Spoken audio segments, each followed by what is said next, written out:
हम्पी एक ऐसा शहर जो आपको कई हजार साल पीछे ले जाता है, जिस पे हर इंडियन को गर्व होना चाहिए कि ये जगह इंडिया में है। यहाँ के मंदिर और स्मारक इतने सुंदर हैं कि यूनेस्को ने भी इन्हें रिकॉग्नाइज किया है। इस शहर को देखकर सच में लगता है कि पुराना इंडिया बहुत ज़्यादा एडवांस्ड और रिच था। लाखों लोग हर साल हम्पी घूमने आते हैं। तो अगर आप जानना चाहते हैं कि हम्पी कब आना चाहिए, कैसे पहुंचना चाहिए, कौन कौन सी जगह है जो आपको हम्पी में कवर करनी है और क्या हम्पी से रिलेटेड जो चीज़ें हैं, अगर आप वो सब जानना चाहते हैं तो आपको ये वीडियो ज़रूर देखनी है। एंड तक देखिए, हम आपको सब बताएंगे, स्टे से लेके टूरिस्ट प्लेसेस तक सब हम इस वीडियो में कवर करने वाले हैं। हम्पी का इतिहास बहुत पुराना है। इसे अगर आपने रामायण में बाली का नाम सुना होगा तो उनके जो किष्किंधा राज था वो हम्पी में ही था। इसे पुराने समय में किष्किंधा नगर कहा जाता था। तुंगभद्रा नदी के पास बसा ये शहर फेमस है अपने वर्ल्ड क्लास मॉन्यूमेंट्स के लिए, जो कि यूनेस्को वर्ल्ड हेरिटेज साइट है। हम्पी 14th सेंचुरी में विजयनगर एम्पायर का पार्ट था। 2 सेंचुरी के रूल के बाद ये एम्पायर को हार का सामना करना पड़ा और इसके रूइंस आज भी आर्कियोलॉजिस्ट और हिस्टोरियन स्टडी करते हैं। तो अगर आपको कुछ बिल्कुल अलग देखना है, ऐसे बड़े बड़े पत्थरों के पहाड़ जो आपने नॉर्थ में और साउथ में वैसे नहीं देखे, तो आप हम्पी आइए। अगर आपको थोड़ा सा सुकून चाहिए, आपको थोड़ा पीसफुल प्लेसेस विजिट करने हैं, तो आप हम्पी आइए। अगर आपको हिस्ट्री पसंद है, आप बहुत बड़े बड़े महल देखना चाहते हैं, बहुत अच्छी फ़ोटोज़ क्लिक कराना चाहते हैं, तो आप हम्पी आइए। अगर आप मंदिर जाना चाहते हैं जो बहुत पुराने हिस्टोरिकली उनका सिग्निफिकेंस है, तो आप हम्पी आइए। और अगर आप बस चिल करना चाहते हैं, अपने दोस्तों के साथ मज़े करना चाहते हैं, तो आप हम्पी आइए। हम्पी आने का बेस्ट टाइम है अक्टूबर से मार्च, जब मौसम काफ़ी अच्छा होता है, क्योंकि बहुत सारे ओपन में आपको घूमना पड़ता है मॉन्यूमेंट्स देखने के लिए, ऐसे कुछ बोट राइड्स करने के लिए। सो विंटर्स थोड़ा सा is better time, so October to March is the best time. उसके बाद थोड़ा गर्म हो जाता है, but still people do come, but that is not the preferred time. So Hampi आप अलग अलग तरह से आ सकते हो। सो आप Hampi by plane, by flights आ सकते हो। Nearest airport is Hubli airport, जो कि अराउंड 170-180 किलोमीटर्स है यहाँ से। दूसरा ऑप्शन है बैंगलोर आ सकते हो, जो कि अराउंड 270-300 किलोमीटर्स है फ्रॉम हम्पी। वहाँ से आप टैक्सी या बस से हम्पी पहुँच सकते हो। दूसरा ऑप्शन है जो कि काफ़ी कन्वीनियंट है, वो है by train. So Hospet railway station जो है वो यहाँ से सिर्फ 12-13 किलोमीटर्स है, तो वहाँ पे सारे बड़े शहरों से आपको ट्रेन्स मिल जाएंगी। सो वहाँ पे आप पहुँच के वहाँ से ऑटो या टैक्सी करके आप हम्पी पहुँच सकते हो। और तीसरा ऑप्शन है by road, in case you like to drive on your own. So वहाँ आप वैसे भी हम्पी आ सकते हो, तो roads are pretty good and nice. So Hampi is divided into 2 parts, north Hampi and south Hampi. Tungabhadra river is a central point जहाँ जो इसको 2 पार्ट्स में डिवाइड करता है। तो हम्पी के लिए आपको मिनिमम 2 दिन तो चाहिए। एक दिन साउथ हम्पी कवर कर सकते हो, जहाँ पे कि सारे ग्रुप ऑफ मॉन्यूमेंट्स हैं, विरूपाक्षा टेम्पल, विट्ठल टेम्पल और भी बहुत सारे ऐसे मॉन्यूमेंट्स हैं। और दूसरे दिन नॉर्थ हम्पी कवर कर सकते हो, जहाँ पे अंजनाद्री हिल और भी बहुत सारे पॉइंट्स हैं। हम्पी में घूमने का बेस्ट तरीका है कि आप ऑटो या टैक्सी बुक कर लें, क्योंकि बहुत सारी प्लेसेस हैं घूमने के लिए, तो आपको बार बार पार्किंग में नहीं लगना पड़ेगा, जिससे आपका टाइम बचेगा। दूसरा बेस्ट ऑप्शन है कि आप बाइक रेंट पर ले लें और फिर हम्पी घूमें। हम्पी के अमेजिंग वेदर में बाइक में घूमने का कुछ अलग ही मज़ा है। हम्पी में काफ़ी फेमस कैफ़ेज़ और रेस्टोरेंट्स जो कि मस्ट विजिट हैं। सबसे पहले आता है मैंगो ट्री रेस्टोरेंट। ये फेमस है फॉर इट्स साउथ इंडियन थाली। इतनी भीड़ होने के बाद भी सर्विस टाइम्स काफ़ी इंप्रेसिव हैं। अगर आप हम्पी के हिपी वाइब को फील करना चाहते हो तो डू विजिट वांडरलस्ट कैफ़े। यहाँ की वाइब काफ़ी लेड बैक है, कैफ़े से अच्छे व्यूज़ हैं और खाने में इंडियन और वेस्टर्न दोनों ऑप्शंस आपको मिलेंगे। पूल टेबल भी है अगर आप चिल के मूड में हो। और भी काफ़ी फेमस खाने की जगह है। कमेंट में हमें बताइए अगर आप हम्पी गए और कोई पर्टिकुलर कैफ़े आपको अच्छा लगा। हम्पी में हर तरह के लोग आते हैं, इसलिए आपको यहाँ बैकपैकर्स के लिए हॉस्टल्स से लेके लग्जरी स्टे ऑप्शंस सब मिल जाएगा। सो अपने बजट के हिसाब से आप चूज़ कर सकते हो। हम हॉस्टल हम्पी में रुके थे, जहाँ पे डॉर्मेटरीज के साथ साथ प्राइवेट रूम्स भी हैं। हमें ये प्रॉपर्टी बहुत ज़्यादा पसंद आई। ये हम्पी शहर के थोड़ा आउटस्कर्ट्स पे है। हमने ऑलरेडी इसकी वीडियो बनाई है, डिस्क्रिप्शन में आपको लिंक मिल जाएगा। मंदिर जो है ये 16वीं शताब्दी यानी कि 16th सेंचुरी में बनाया गया था और इसे कृष्णा देवालय जी जो यहाँ के राजा थे उन्होंने बनाया। इस मंदिर का आर्किटेक्चर जो है वो द्रविडियन आर्किटेक्चर है और बहुत ही ज़्यादा मजबूत और सुंदर। इस मंदिर में 3 बड़े द्वार हैं जहाँ से आप मेन मंदिर के अंदर जा सकते हैं।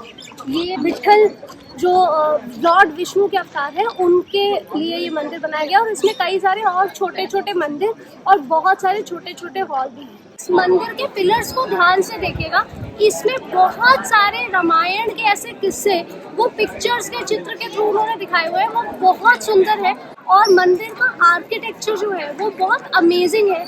ये मंदिर भी 2 हिस्सों में बना है। अगर आप देखेंगे जो शुरुआती हिस्सा है वो 15th सेंचुरी में बना था बट इसको पूरा करवाया गया 16th सेंचुरी में और मुगल के हमले के टाइम पे ये मंदिर में बहुत सारी चीज़ें टूट फूट गई हैं।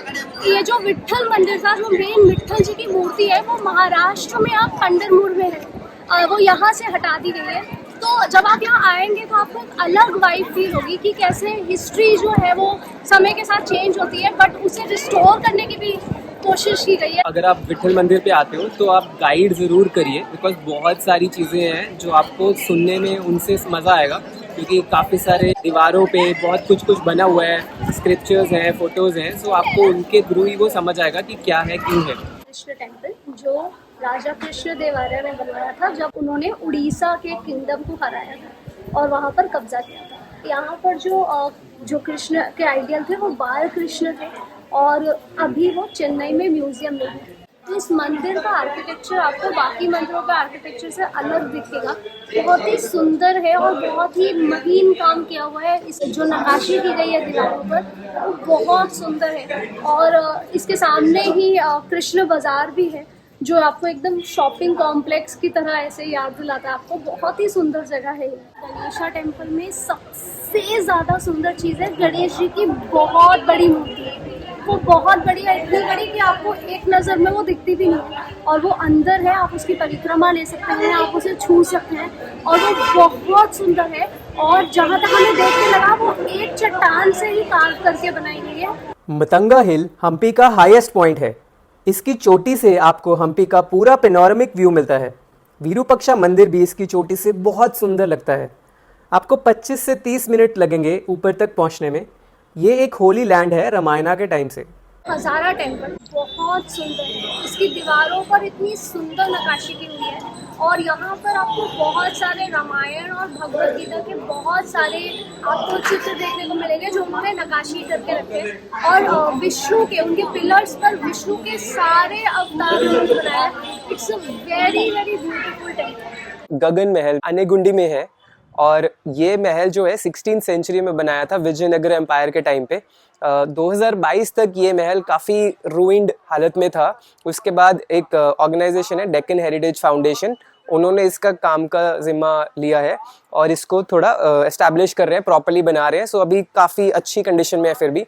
सो इसका काफ़ी हिस्टोरिकल सिग्निफिकेंस है। कहते हैं कि ये जो गगन महल है ये किसी और बड़े पैलेस के साथ अटैच था, बट वो अभी पैलेस नहीं है, शायद वो वॉर के टाइम पे रुइन हो गया होगा। अंजनाद्री हिल्स जो हनुमान जी का जन्म स्थल है, यानी कि यहाँ पर हनुमान जी का जन्म हुआ था।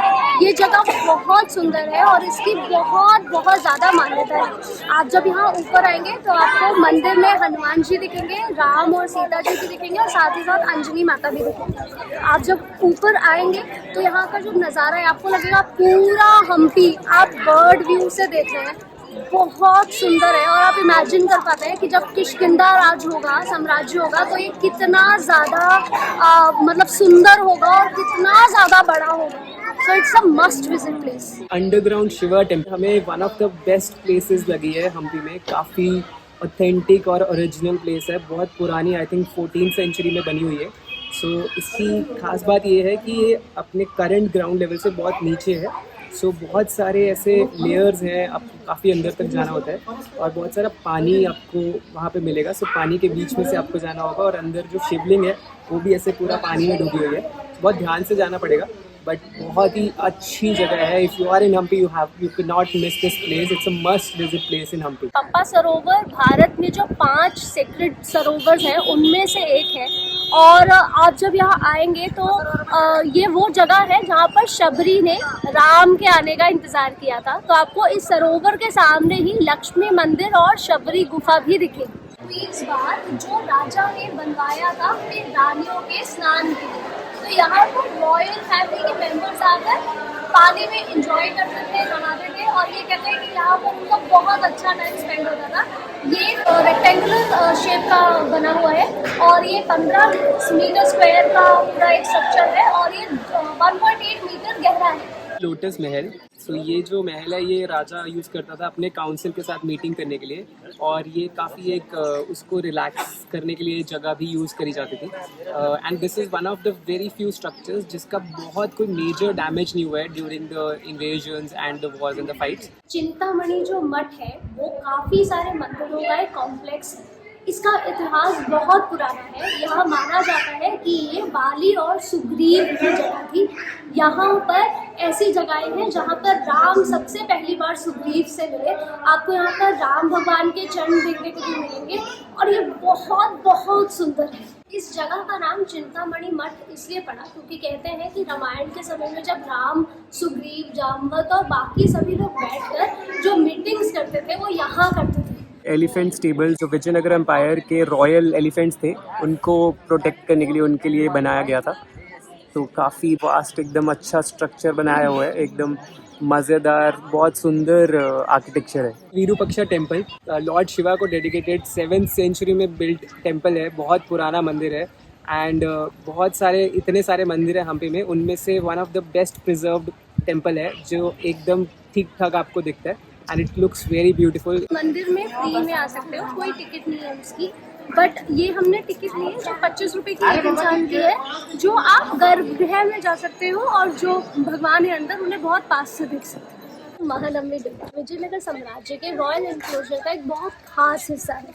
ये विजयनगर साम्राज्य का ऑडियंस हॉल था और जो बहुत सारी चट्टानों से मिलकर बना। इसके 3 लेयर्स हैं जो कि तीनों का आर्किटेक्चर अलग है। सो उससे हमें पता लगता है कि ये 3 अलग अलग टाइम पे बनी होंगी। नरसिम्हा टेम्पल, ये उग्र नरसिम्हा का रूप नहीं है, ये लक्ष्मी नरसिम्हा है। और अगर आप ध्यान से देखेंगे क्योंकि मूर्ति के कुछ हिस्से टूट गए हैं तो आपको लक्ष्मी जी का हाथ दिखेगा और उनके बाजू बंद दिखेंगे।